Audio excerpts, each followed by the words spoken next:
Today I'm going to talk to you about how physics can be used to make horseback riding more beautiful and safe in the sport of jumping. Jumping is a very beautiful and exhilarating sport that is loaded with practical physics application. What I decided to focus my project on is not the typical forces acting on the horse or velocity throughout the jump, but what essentially makes a jump beautiful and efficient compared to other jumps that can be quite messy. But first, I'm going to give you a little background of the sport of competition jumping and why beauty is so necessary.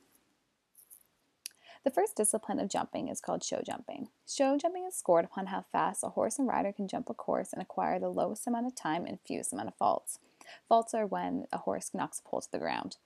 It is not judged upon the horse and rider and how they look, it's only based on the quantitative performance that they exhibit. So this example is in the National Horse Show Grand Prix, and you can see how fast the horse and rider are jumping, and notice the tight turns and how large the fences are.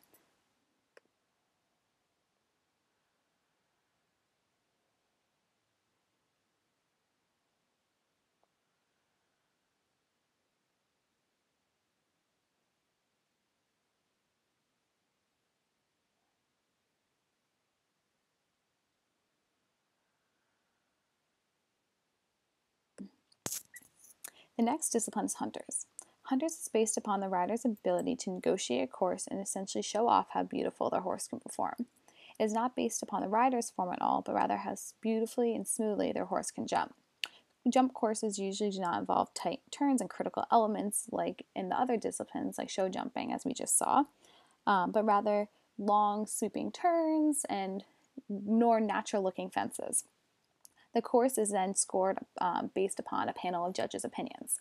So you can see here in this video,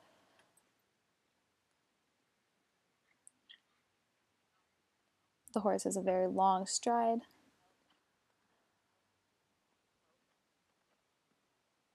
but the purpose is not to do the course fast, but rather make it look beautiful and effortless.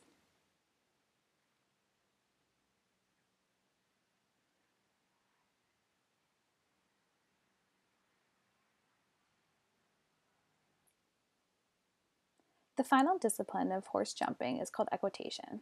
Equitation is based mainly upon the rider and how they can maneuver their horse through a course. It's based on the rider's form and their ability to tackle tricky elements such as sharp turns, trot fences, and other more critical elements. It's scored also by a panel of judges and is nowhere reflective of time. The purpose of equitation courses are mainly to make them as beautiful as possible and to really show off the rider's ability to maneuver the horse.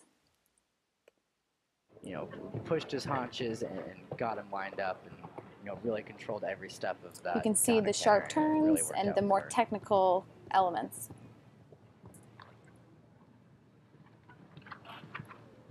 It's so nice to see her have a feel and allow the horse to finish the jump too. A lot of times in equitation, in an effort to stay tall, we see these people bringing their horses out of flight a little early. You can see the trot fence that never happens in the jumping world or the hunter world. That's very unique to equitation. In the horse world, we call it getting the perfect distance. Obviously, this is dependent upon the height of the jump, but here are some examples of incorrect distances. Also notice how the rider responds to the mistake and how ugly these fences are compared to what a correct jump would look like. Here is an example of a horse that took off too far away from the jump. Notice that at the base of the fence, the rider gets left behind the motion, and then upon landing, the rider is then launched forward. Notice how uncomfortable and ugly this fence is compared to the fences that were jumped very smoothly and from a proper distance.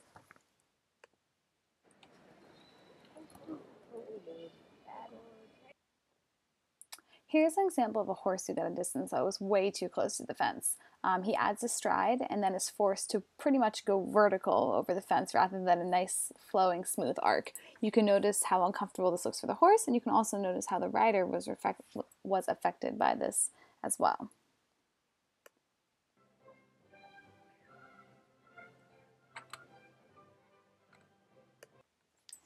Here's an example of a horse who got the ideal distance to the jump. Notice how in sync the horse and rider are, and notice how effortless the whole jump looks. All jumps should strive to look like this.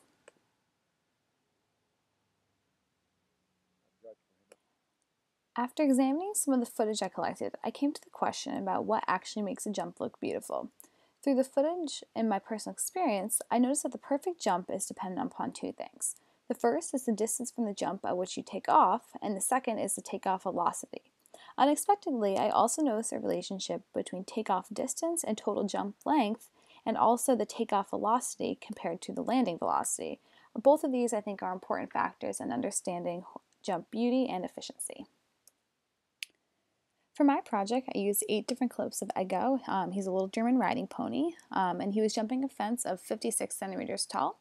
So I did the following process for each video to get the takeoff distance from the jump, the total distance, and the jump angle.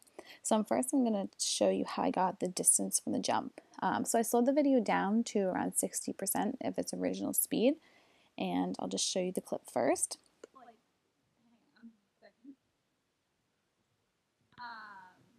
So there he is. And that jump I would consider to be a pretty ideal jump. The rider and him looked very smooth and in sync, and the jump looked pretty. So to get the takeoff distance from the horse's hoof to the jump, I played the video frame by frame and stopped it at the exact moment that the horse's front leg, his last leg to take off, leaves the ground. So right there you can see that his leg is off the ground, his hoof is off the ground. So I went back one frame and I dropped a data point. You can kind of see it there, it's that hunter color. And then, because I have my scale, that's a meter stick right there, I used the measuring tool to pinpoint that hunter green color and then drive a straight line to the bottom pole. And there, that gives me a distance up there of 0.5307 meters.